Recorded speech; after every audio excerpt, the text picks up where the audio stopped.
of every story. I can't emphasize this enough, but I am not convinced that God has given life a purpose.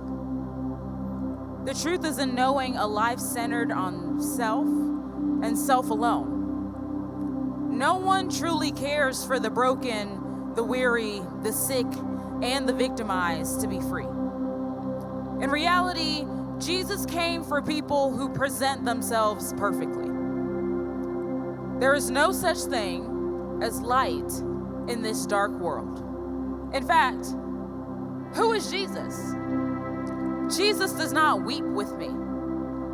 It's naive of me to believe that I am seen, known, and loved.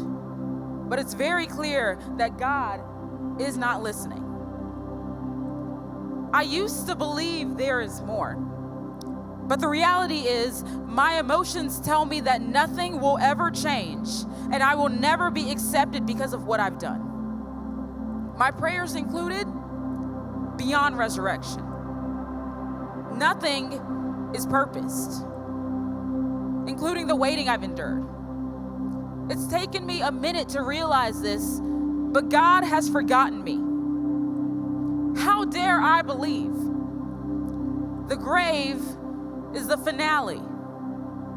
The biggest lie of all is that Jesus came to give life, and life in abundance. Now, if you're sitting here wondering, but the truth is, as Jesus came to turn things over, so must these words turn too. So let's try it like this. Jesus came to give life and life in abundance. The biggest lie of all is that the grave is the finale. How dare I believe God has forgotten me? It's taken me a minute to realize this, but the waiting I've endured is purposed. Nothing beyond resurrection. My prayers included. My feelings tell me that I will never be accepted because of what I've done. But the reality is, there is more. I used to believe God is not listening.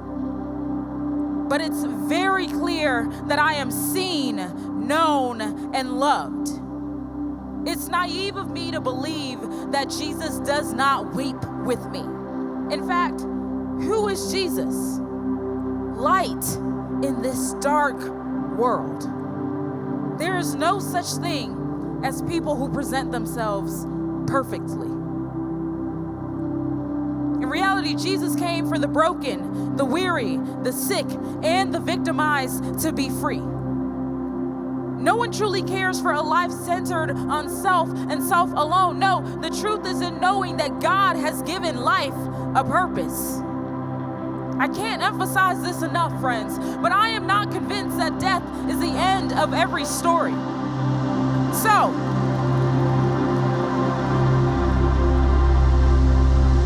may the Spirit of the living God breathe into these dry bones, and may we choose to live now knowing what is really true. May we choose to believe that because Jesus is enough, we are enough.